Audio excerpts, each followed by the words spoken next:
우리는 각종 이단과 사이비 교리로부터 우리는 해방받고 또 이길 수 있는 방법은 오직 말씀입니다. 그래서 말씀은 우리가 일단 문자적으로 성경을 우리가 보고 또 그 문장 속에서 주는 의미를 우리가 생각해 보면서 항상 우리는 세상에서 수많은 어떤 말과 뭐 여러 가지 사건들이 있지만은 말씀 속에서 우리가 이제 조명을 해서 말씀에서 맞지 않으면은 우리는 또 거부해야 될 것이고 또 어떤 일이라도 말씀이 지원을 해주고 있다면은 우리는 그걸 붙잡아야 될 겁니다. 오늘도 이 성경 우리 본문에 28절에 보면 도둑질하는 자는 다시 도둑질하지 말고 그랬어요. 우리가 물건을 훔치는 사람은 물건을 훔치는 것을 멈추고, 그죠? 일단 물건 훔치는 것을 멈추라는 거죠. 그리고 이제 그 다음에 돌이켜서 가난한 자에게 구제할 수 있도록 자기 손으로 수고하여 선한 일을 하라. 도둑질을 멈추고서 말해요. 내가 이제는 훔치는 사람이 아니라 남의 것을 탐욕을 부리는 사람이 아니라 오히려 반대로 나눠주고 배려해주고 내가 있는 걸 가지고 섬겨주는 거. 우리 주님의 말씀은 뭐 버릇을 고치는 데서 거기에서 멈추지 않지요, 그죠? 고친 이후에 그 고치는 것은 무엇을 해 거쳐서요? 우리가 선한 삶을 살고 주님의 영광을 위해서 멈추라고 하는 거잖아요. 그래서 오늘도 우리가 예수님을 믿으면서 이렇게 우리는 그리스도의 구원받은 하나님의 자녀가, 우리가 구원은 하나님이 주신 선물이잖아요. 그러면 구원에 멈춰 있으면 안 되죠, 그죠? 그러나 구원받은 자가 구원만 받아놓고 내가 아무렇게나 살아도 되는 게 아니라 구원받은 자가, 구원받은 그 사람이 거기에 구원에 머물면 안 되고 구원받은 자가 구원받은 자의 삶을 살아야 되는 거잖아요. 그래서 우리 모든 기독교인들은 용서받은 사람들이잖아요. 예수님의 십자가로 말미암아 죄사함을 받은 우리들은 또 반대로 죄사함만 받은 것이 아니라 우리도 또한 뭐예요? 용서하는 삶을 살아야 되는 것은 당연한 거 아니겠어요? 우리가 사람에게 어떤 용서나, 예수님은 우리를 쉽게 용서해 주셨지만은 우리는 사람관계에 용서가 결코 쉬운 일은 아닐 거예요. 또 우리는 희생이 따르고 또 우리는 여러 가지 내 마음에 손해보는 것도 있고 여러 가지 갈등과 또 문제, 또 우리가 가지고 있는 인생이 용서를 쉽게 또 허락하지도 않습니다.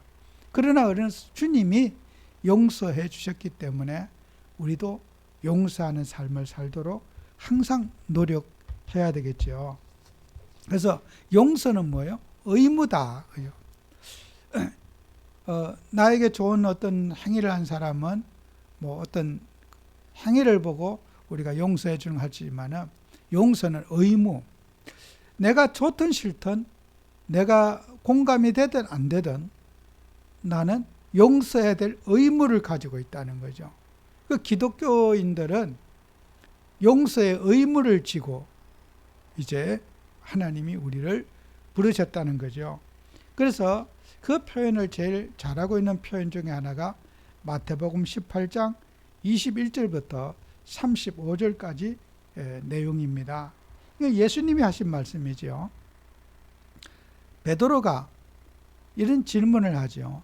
예수님, 내가 형제가 죄를 지으면 몇 번이나 용서해 줘야 됩니까? 하고 예수님께 물어요. 예수님은 우리가 어떤 잘못을 하거나 수없이 반복하고 잘못해도 예수님은 유대인들의 법은 3번을 용서해 주는 것이 법인데 예수님은 우리를 보고 3번만 실수를 용서해 준 거 아니라 굉장히 반복된데도 예수님은 많은 용서를 해 주시고 사람에게 질책하지 않으실 모습을 보면서 예수님은 유대인의 법을 띄어서 정말 배 이상 예수님은 용서를 즐기시는 분이구나. 이렇게 베드로가 이해를 했어요. 그래서 베드로가 예수님께 말했죠. 예수님, 사람이 죄를 지으면 7번까지 용서해야 됩니까? 하고 물었어요. 베드로는 유대인으로서 어릴 때부터 자랄 때 사람이 어떤 잘못을 할 때 3번까지 용서해 주라고 어릴 때부터 배웠는데, 예수님을 통해서 정말 이제 예수님의 삶을 보고 적어도 배 이상 7번 정도는 용서해 주면 되지 않을까요? 예수님께 질문했어요. 그랬더니 예수님이 하신 말씀이 7번씩 70번이라도 용서해 줘야 된다. 예수님이 그랬어요.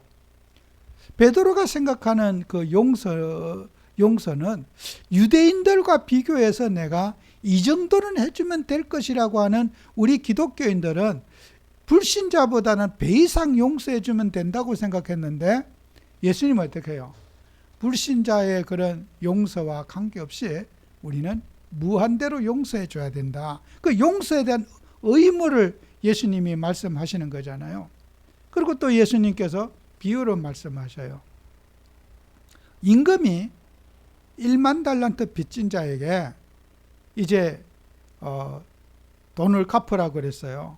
갚으라 그랬더니 그 빚진 자가 자식 또 재물, 마누라 다 팔아가지고 갚아도 1만 달란트 빚진 것을 갚을 수가 없는 거예요. 그래서 예수님이 또 물어봤어요. 내가 그 1만 달란트의 빚을 갚을 수가 없나이다.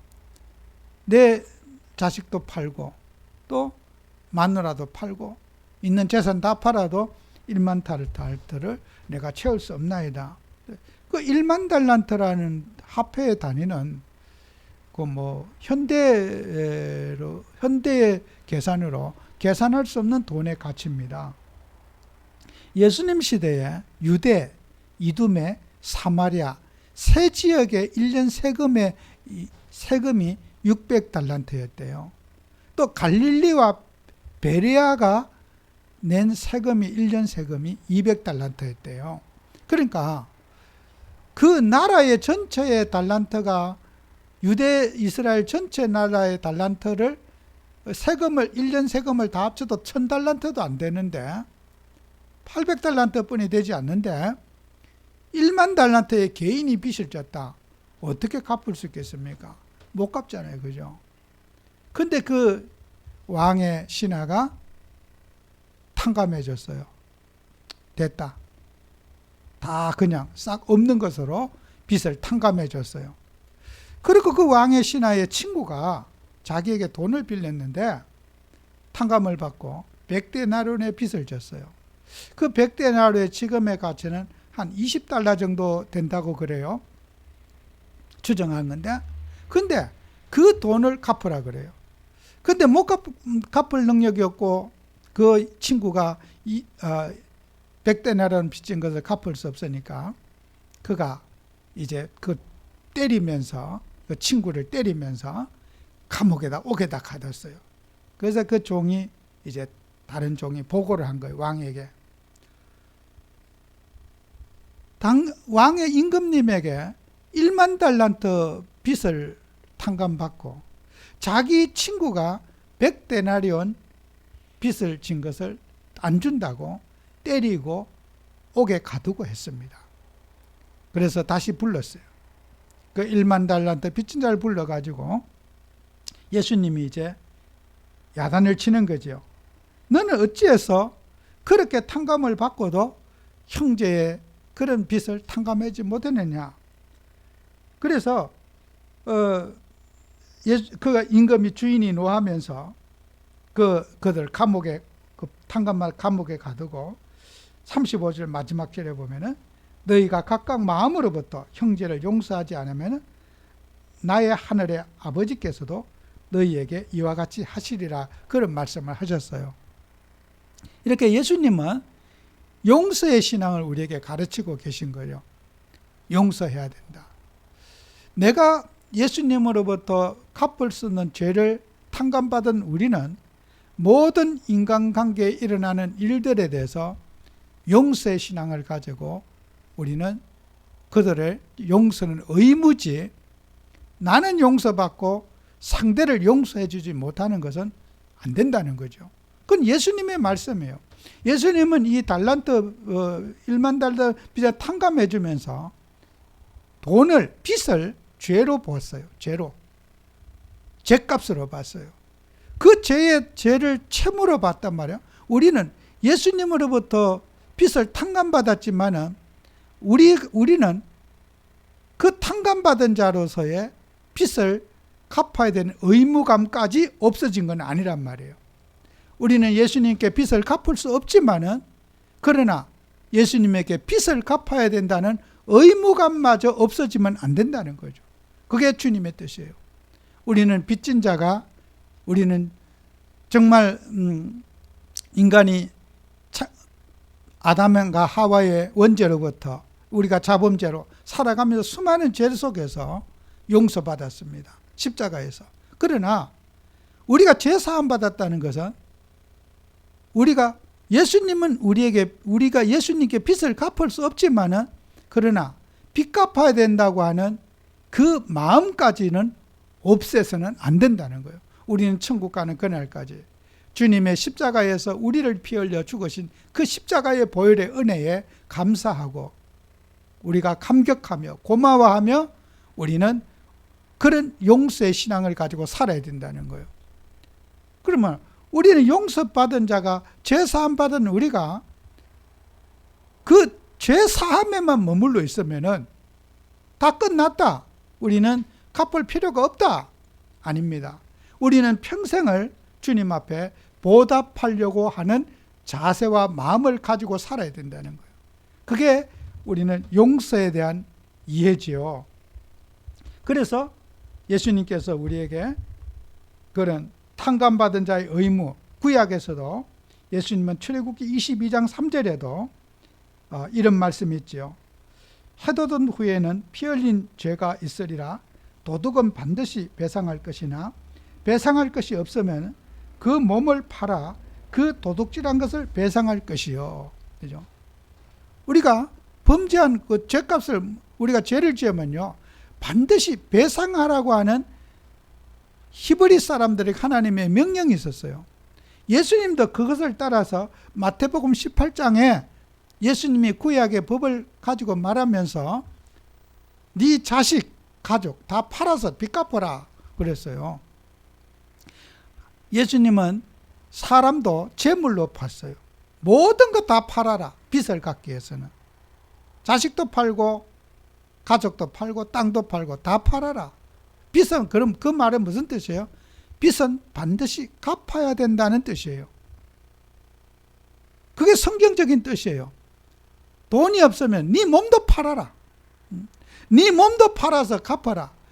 구약에서는 죄를 지으면 끝내주는 법이 없어요. 어떤 일이 있어도 빚진 것은 갚아라는 것이 하나님의 뜻이었어요. 우리가 예수님께 빚진 자잖아요.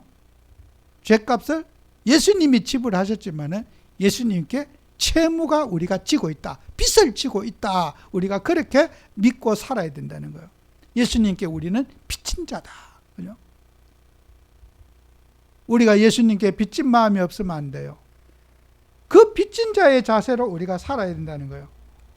그리고 성경이 말하는 용서라는 말은 무슨 뜻이냐는 거예요. 오늘 에베소서 4장 32절에 서로 친절하게 하며 불쌍히 여기며 서로 용서하기를 하나님이 그리스도 안에서 너희를 용서하신 것 같이 하라. 그죠? 성경에 용서라고 한 단어는 구약에서 제가 찾아보니까 한 몇십 가지가 되어져요. 그 다 제가 여기에 설명할 수가 없어요. 용서라고 하는 의미로 사용한 그 히브리 단어가 몇십 개가 되어져요. 그런데 그 중에서도 이 살락이란 단어는, 그죠? 들어 올림으로 가볍게 한다. 사람이 가지고는 무거운 짐을 가볍게 한다, 그런 뜻을 갖고 있고, 또 나사라는 단어는 들어 올림으로써 치워버린다, 또 덮어버린다, 덮으면서 용서한다, 그런 뜻이 있고, 신약에서는 에피암이라는 것은 용서받은 또 탕감받은 빚, 그리고 카리조마이라는 것은 무조건 공짜로, 하여튼 이런 용서라고 하는 의미가 구약과 신약에서 많은 단어들을 우리가 사용하고 있어요. 그래서 우리는 우리 하나님 자녀들은 어떤 일에도 용서와 제사함의 의미를 우리가 바르게 알아야 된다는 거예요. 그래서 우리는 세상에 온갖 죄들의 종류가 다양하게 있잖아요.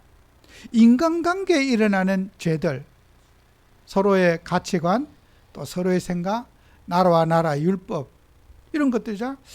이번 주에도 아마 저는 뉴스에 어제 전에 그런 거 봤어요. 북한에서 뉴스가 나왔는데 윤석열 전 대통령이 탄핵됐다는 뉴스가 나왔대요. 설명도 없이 탄핵됐다, 이렇게 나왔대요. 뉴스가 북한 방송에서 나왔대요. 근데 저는 그 뉴스 속에서 제가 생각할 때는 그 뉴스에 김정은이가 제일 쇼크를 많이 받았지 않았을까, 그런 생각을 가져요. 아마 김정은이는 탄핵을 당하려면은 아마 10,000번도 더 당했을 거예요. 그죠? 그가 무슨 동의도 받지 않고 막 그 러시아에 파병을 해서 많은 사람을 죽이고 불법을 행하고 수많은 일들을 저진 거 있잖아요. 아마 그 젊은 그 김정은이는 아마 상당히 속에서 나도 탄핵당할 수 있지 않을까. 한국의 논리라면은 아마 인간이라면은 한 번은 생각해 봤지 않았을까. 탄핵당한 이유를 북한 주민에게 말하지 않았다는 거예요. 뉴스에 보니까. 정말 그 탄핵당한 이유를 북한 주민에게 김정은이가 말할 수 있었겠는 거예요. 본인은 10,000번도 더 탄핵당했을 거란 말이에요. 아마 제일 마음이 심숭했지 않았을까, 김정은이 마음속에. 우리는 세상의 사람들이 북한에서는 죄가 안 되는 것이 한국에서는 죄가 되기도 하고, 그죠?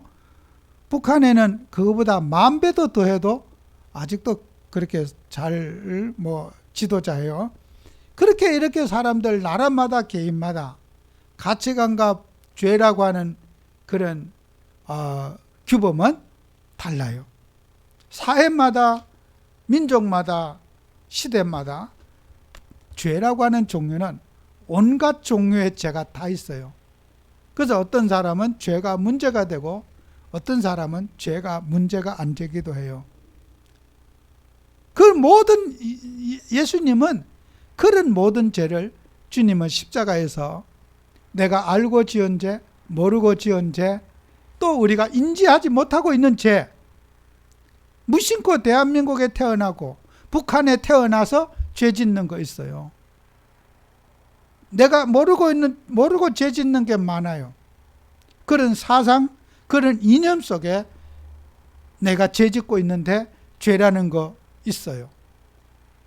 그 사람들은 의지로 태어나서 보니까 죄 속에 태어나고 그런 죄악 속에서 판단하고 생각하고 있는 구조를 가지고 있단 말이에요. 그래서 온갖 모든 죄는 다 사하심을 얻대, 그죠?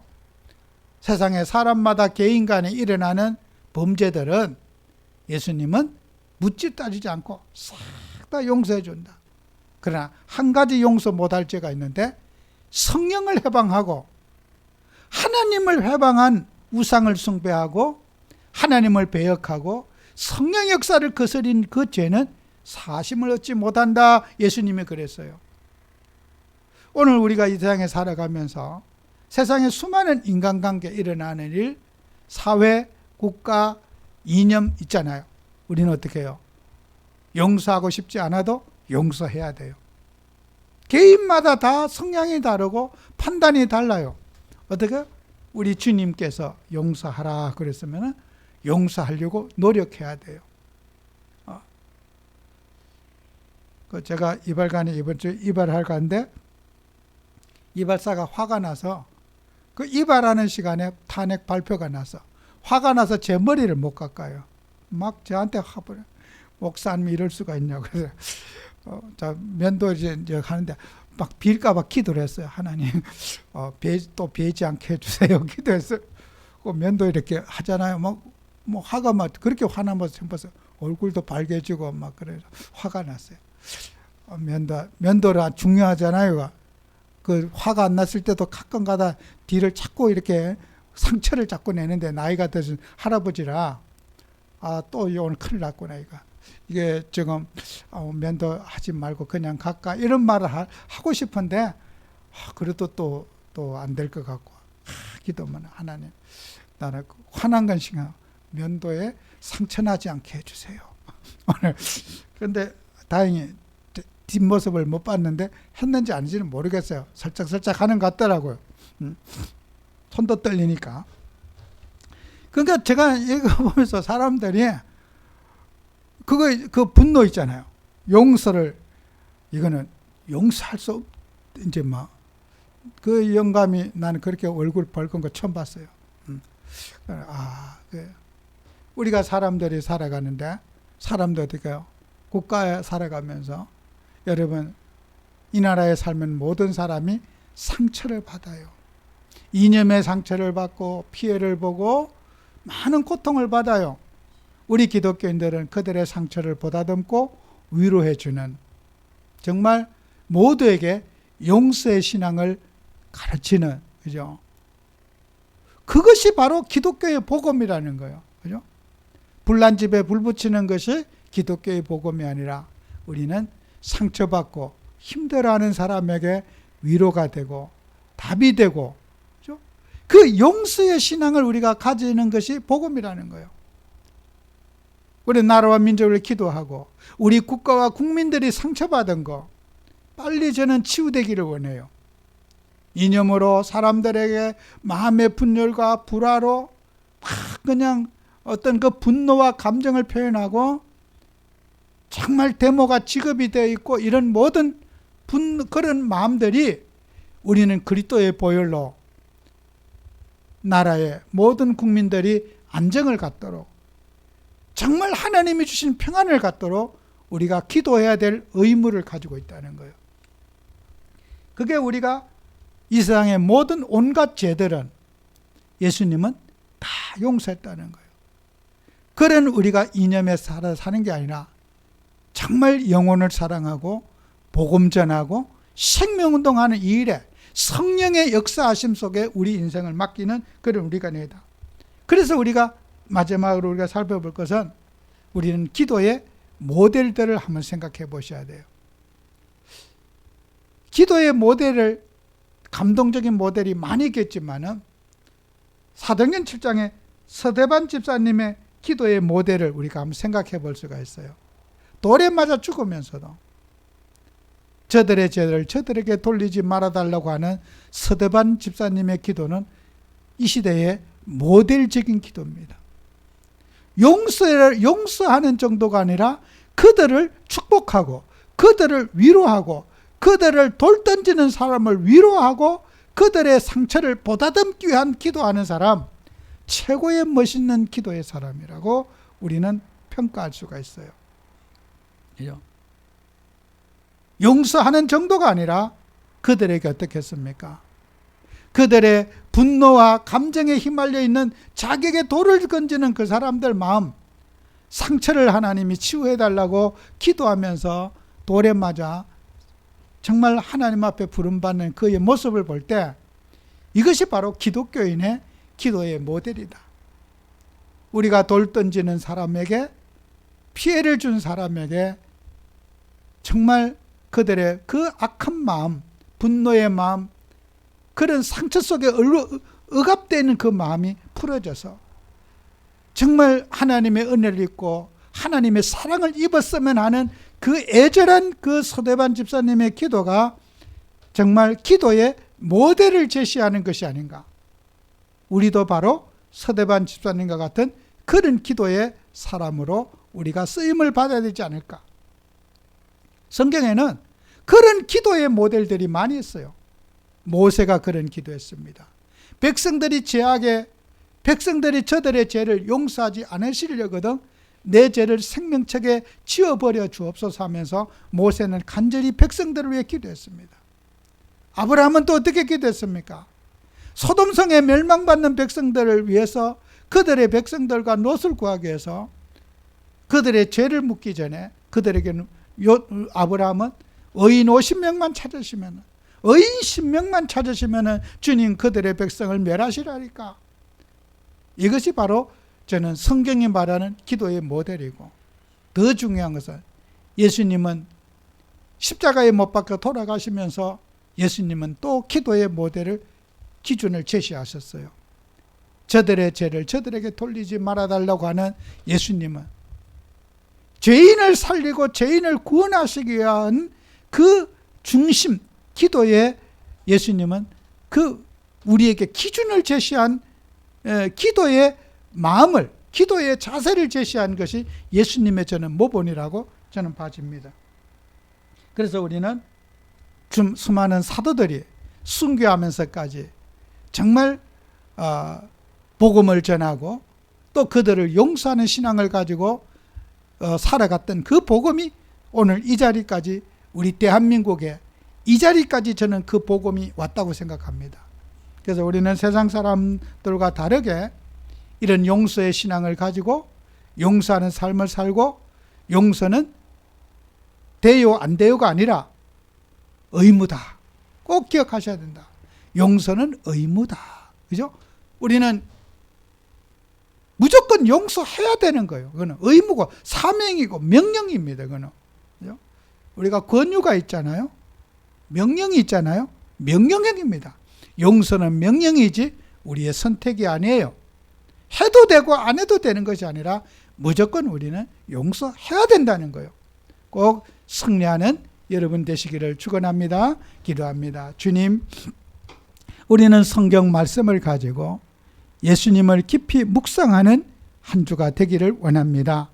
주님이 가르치신 것이 아니라면 우리는 과감하게 내려놓게 하시고 결단하게 하시고, 주님의 음성을 듣고 주의 성령의 감화와 감동을 받아 악한 사단의 세력부터 싸워 승리하는 정인들이 되게 해 주옵소서.